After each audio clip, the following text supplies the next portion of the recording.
President Biden's goal Thursday night was to draw the starkest possible contrast between himself and Donald Trump. Well, mission accomplished. Democrats are melting down over Biden's performance, asking the previously forbidden question, will he leave the race? Tonight, the fallout from a brutal debate. Next. This is Washington Week with The Atlantic. Corporate funding provided by Consumer Cellular, this is Sam. How may I help you? This is a pocket dial. Well, somebody's pocket. Thought I'd let you know that with Consumer Cellular, You get nationwide coverage with no contract. That's kind of our thing. have a nice day. Additional funding is provided by Koo and Patricia Ewens with the Ewen Foundation, committed to bridging cultural differences in our communities. Sandra and Carl DeLay Magnuson, Rose Herschel and Andy Shreves, Robert and Susan Rosenbaum, the Corporation for Public Broadcasting, and by contributions to your PBS station from viewers like you. Thank you. Once again from Washington, Editor-in-Chief of The Atlantic and moderator, Jeffrey Goldberg. Good evening and welcome to Washington Week. So we just saw one of the most unusual debates in the history of American politics. One candidate, a convicted felon, made up stories, claimed achievements that aren't his to claim, and blustered his way past legitimate questions about the insurrection. And then there's the guy who lost the debate. The sitting president seemed pale, tentative, befuddled, and at times incoherent. It was a stunning performance, even for people who understand the challenges of being 81. Following Joe Biden's alarming debate performance, Democrats here in Washington and around the country are panicking. So what happens next? Joining me tonight to discuss all this is Leigh Caldwell, an anchor for Washington Post Live and a co-author of the Early Brief newsletter. Eugene Daniels is a White House correspondent for Politico and a co-author of Playbook. Nikole Killion is a congressional correspondent with CBS News. And Mark Leibovich is my colleague and a staff writer at The Atlantic. So, Mark, let me begin with you. You've been saying for a couple of years, in fact, that Biden's age is going to be a huge problem for the Democrats. Here's what you wrote 2 years ago. 2 years ago, by the way, not yesterday. Biden is by no means the more eloquent character he was in his younger days. It can be painful to watch him give prepared speeches. His tone can be tentative, and certain sentences can become hopscotching journeys. His aides in the room look visibly nervous at times. Biden worked to overcome a stutter during his youth, and in general, it can become more difficult for stutterers to conceal these effects as they age. So I have to ask you today, do you feel vindicated in your judgment about the president? Not necessarily. I mean, I would say that I'm still kind of stunned by the funereal environment that last night kind of unleashed upon so many Democrats that I've been talking to. Look, I think it's there for all to see. There's been this two-step of Democratic sort of rhetoric, which is in private, they all basically agree. In public, they are going to sort of vouch for Biden and say he's never been sharper and so forth. I wrote that 2 years ago. I didn't break the story that he's old, but I would also argue that even 18 months ago, 2 years ago, there's been some decline that a lot of people have noticed. Right. Eugene, there were low expectations. Mm-hmm. It was still stunning. It was surprising. It was shocking, I think, for all of us. I was at the Politico, the office with all of my coworkers and doing the fun political thing where it's so excited. He starts talking. And some of it wasn't even like there were sentences. They were just like words at times, right? Especially at the beginning. And that happened for a while, but when he said we beat Medicare, the question where he talked about COVID and then Medicare, he said we beat Medicare. And that is when my phone started blowing up and Democrats started being really worried because they were like, oh, we beat Medicare? What are you talking about? That happened over and over and over and over again last night. And it felt that he had prepared for a completely different debate than they were going to get, right? Right. He at times wanted to attack Donald Trump personally, right? He called him a wimp. He said he was a convicted felon, which did seem to bother Trump. But at the beginning, he didn't seem like he knew what he was doing. And a lot of people chalk it up to no teleprompter. But it wasn't just that he seemed old. He seemed like he didn't know what was going on. He seemed like shuffled out on stage, all of those kinds of things. That was what I heard and saw. I hesitate to show this that moment because it's somewhat painful, regardless of your partisan leaning. It's painful to watch, but I think we should remind our viewers what that moment about 12 minutes into the debate where everybody was sort of like, oh, this is going sideways. This is that Medicaid moment we should watch. We'd be able to help make sure that all those things we need to do, child care, elder care, making sure that we continue to strengthen our healthcare system, making sure that we're able to make every single solitary person eligible for what I've been able to do with the COVID, with dealing with everything we have to do with, look, if we finally beat Medicare. Leanne, what do you think is going on here? Is this just aging? Was that over-preparation, as Eugene suggested? Is it cognitive decline? Is it being in the presence of someone he clearly can't stand? So it depends on who you talk to. Republicans have made age a primary focus of this campaign against Donald Trump. With Joe Biden, there's some aides who say that he had a cold, that he was actually sick. There are others who say the preparation wasn't good. And so we don't know exactly what was going on there, except what we do know is that, like I just said, Republicans have been focusing on Biden's mental acuity for years. This is replayed over and over again on Fox News, on conservative media. Donald Trump makes fun of the president over and over again. And last night was an opportunity for Biden to disprove all of that, and that's what didn't happen, and that's why Democrats are in freak-out mode. Let's stay on that for a minute. I want to ask you and Nikole what you're hearing from Democrats today. Yeah. So, like Eugene, I started hearing from Democrats last night. That 12-minute mark. Complete panic. The next day, today, 24 hours later, 16 hours later, midday, there's still that panic. But what has happened is you heard from leaders in the Democratic Party who have said, we are standing by Biden. He is our nominee. And so what it has done is it has scaled it back a level because they know that now is not the moment that Biden is going to step aside, that there is going to be a change. But there is a lot of trepidation, a lot of nervousness about Biden continuing to be the nominee, not only for the presidency, because they think the stakes are so high this election, but also down ballot as well. Mm-hmm. Nikole, what are you hearing? Yeah, I mean, I think to Leanne's point, I think the thing that I would point out in talking to Democrats as well, both last night and today, is I do think you have to take a step back a little bit and take more of a measured approach here over this knee-jerk reaction. And I think, that is what you're hearing from some Democrats in the sense that, yes, universally they panned his performance, fill in the adjective terrible, poor, horrible, disaster. But at the end of the day, one thing that a lot of Democrats keep coming back to is they feel that, at least on the merits of this debate, the president was more substantive on the issue of policy relative to Donald Trump. And so while Trump, in their view, may have beaten the president with respect to style, they still feel that the president succeeded in terms of making some policy arguments, although one Democrat told me they feel that he did leave some things on the table. The other thing I would point to, because I talked pretty extensively today with Jim Clyburn, who, as we know, is a very close ally of the president, pretty much resuscitated his 2020 he sort of made him president, campaign. But what he told me is that he believes at this point in time that Democrats should stay the course. However, he did add this caveat telling me that in terms of the debate last night, that was strike one. And he went on to say that if this were a ball game, he's got 2 more swings. So I think what you're seeing there is we're going to give you a little extra room, a little arm's distance here. But I think, it's still a very short tightrope that the president is walking. And I want to get to this complicated subject of what the Democrats could do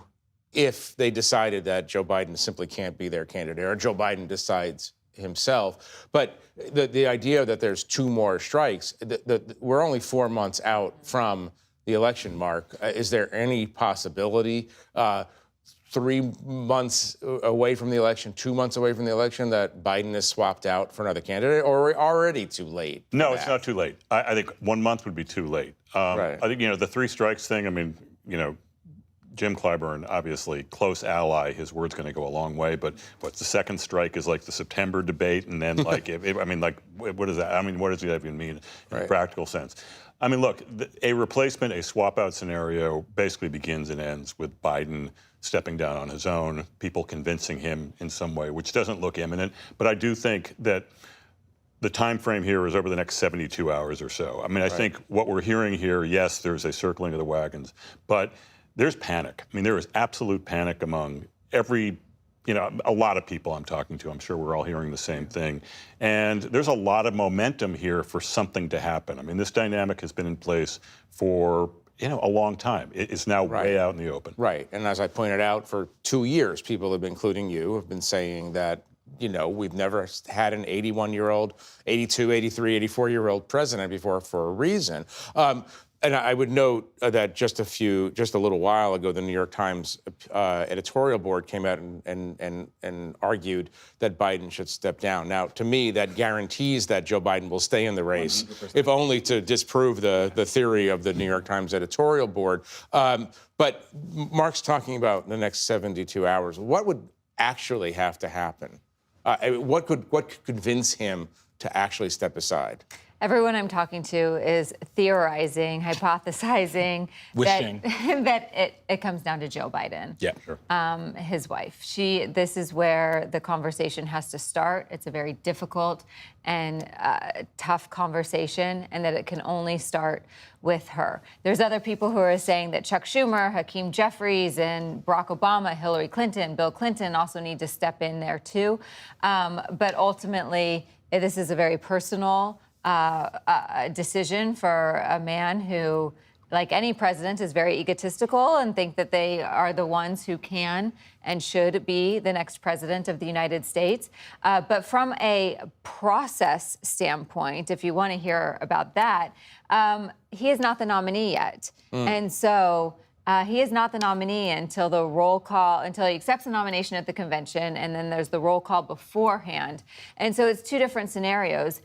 If he decides to step aside and hand the baton over, which is going to have to come from him. Mm-hmm. There is no one who is going to step up and say, I'm going to be the nomination can't be taken away from him because he doesn't have it right now, exactly, in this moment. Exactly. And so if that is the case, then the thousands of delegates will have to vote on a new nominee, which could be very, very exciting. Just exciting. Exciting. And then if he steps down after the convention, and then it's the Democratic, the smaller DNC people who then would decide. Why were people so scared of that opening? That the Democrats will have to decide. That's democracy, after all. Pick the best person to be the candidate. I mean, I think it's kind of like the old way of doing things with parties, right? Where parties had a lot more power. And some of these decisions were made behind closed doors. The Democratic Party has gone out of their way to talk about how important small d democracy is, and one man, one woman, one vote. Right. We all are going to do this together. And so there's almost no way I see them, taking it from him and doing it behind closed doors. And I also think what I have found really interesting is kind of the wish casting of he's going to, get out of the race, and then he is going to do anything but endorse his vice president. And then all of the J.B. Pritzkers, the Gretchen Whitmers, the Gavin Newsoms are going to be able to hop, skip, and jump over the first black woman who's been vice president and who's on the ticket with him currently. Right. Who would inherit his infrastructure if he were to leave. Right.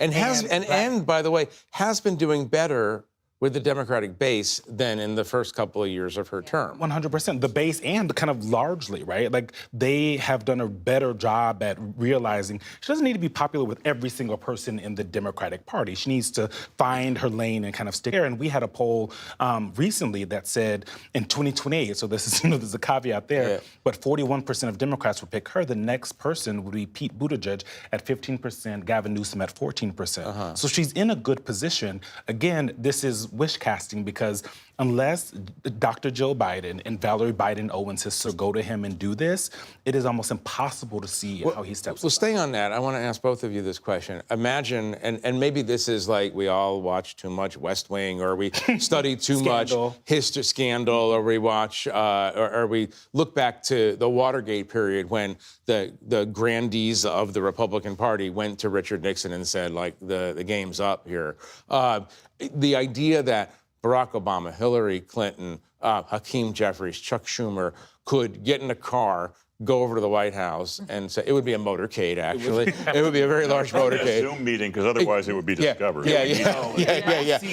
They do, the world's most meaningful, world's most important Zoom meeting. And say to him, look, you're a great American hero. You slayed the dragon.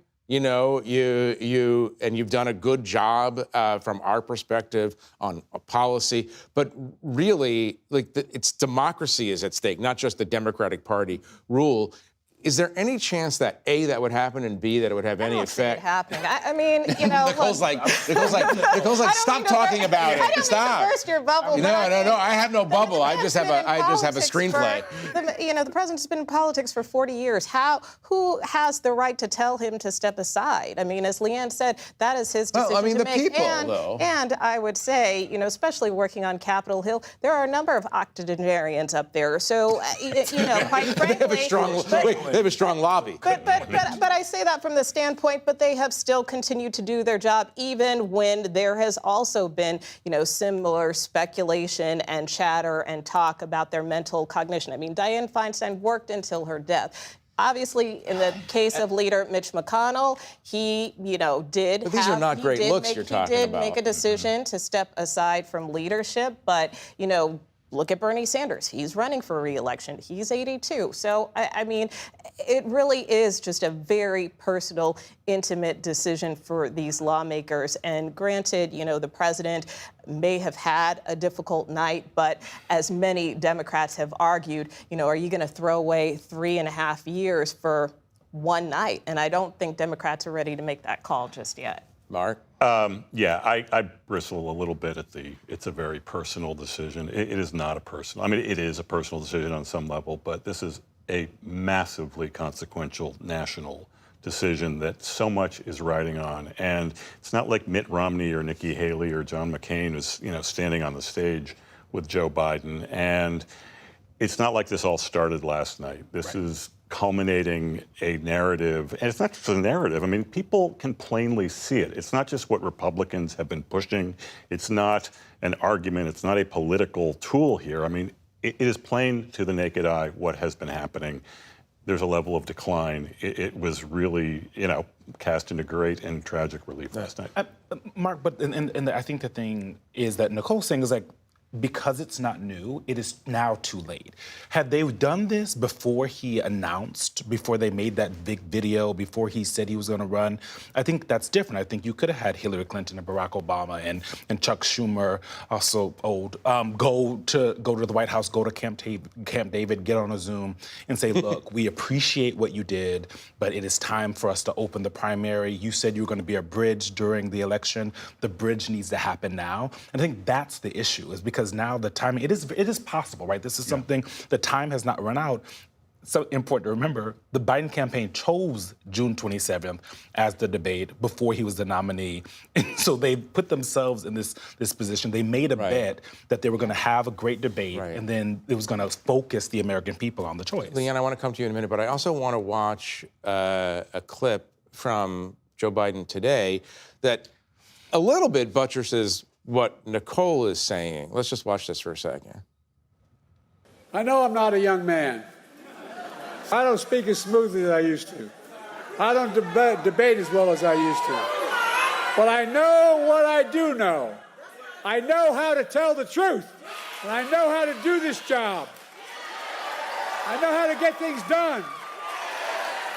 And I know, like millions of Americans know, when you get knocked down, you get back up.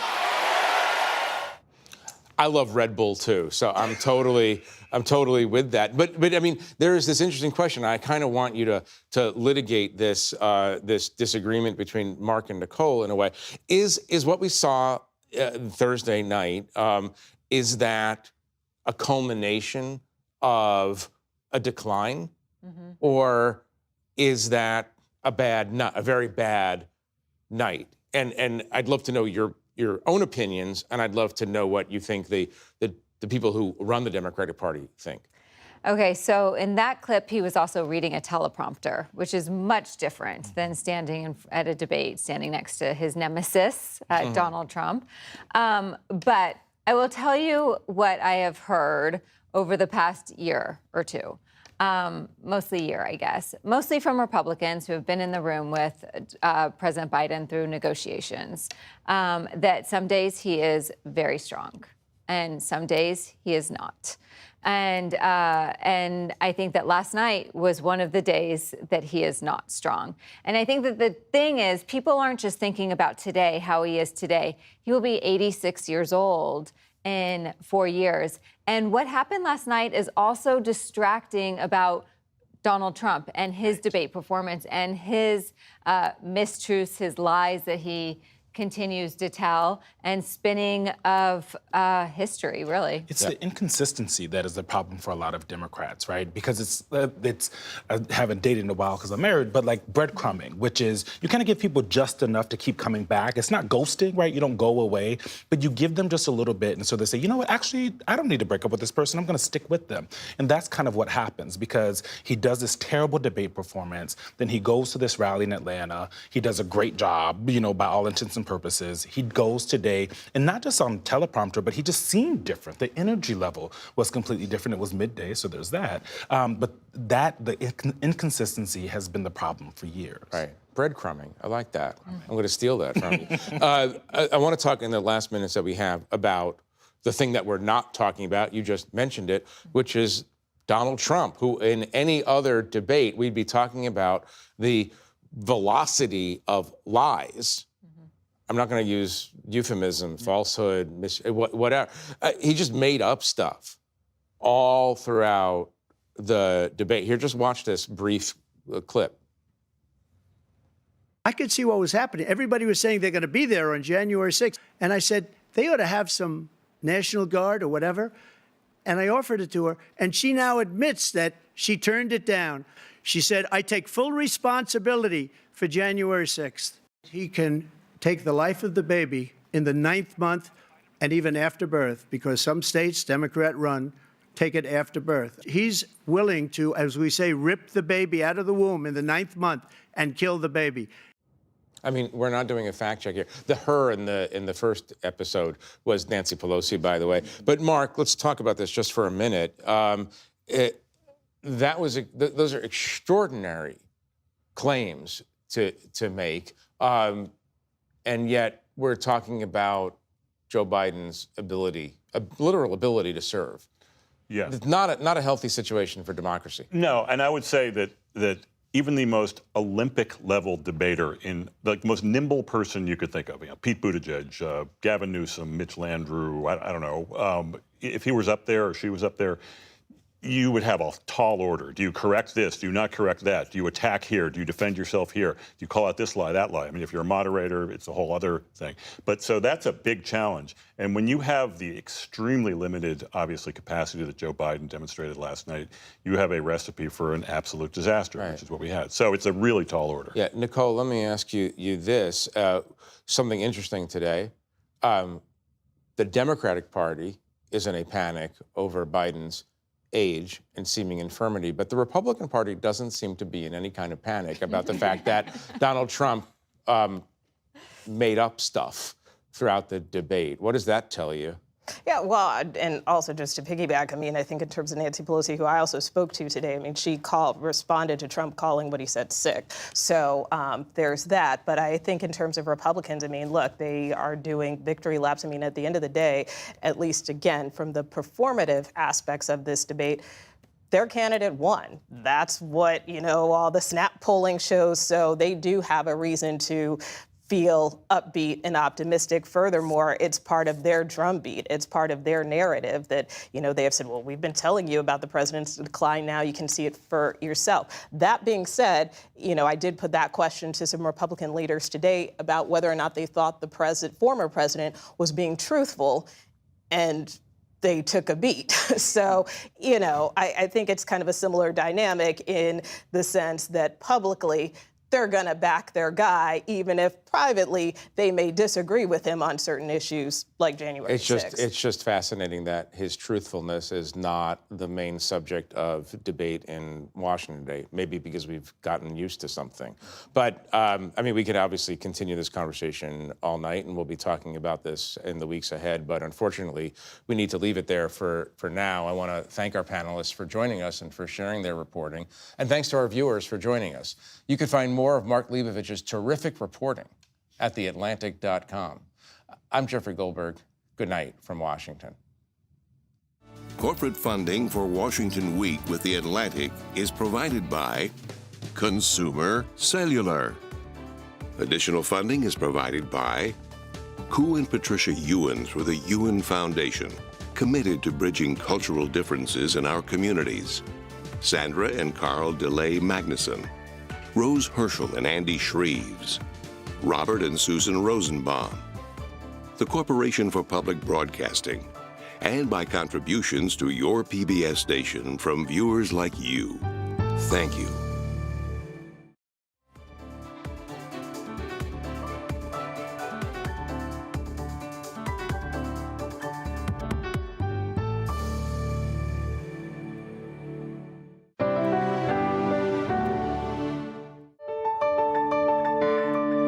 You're watching PBS.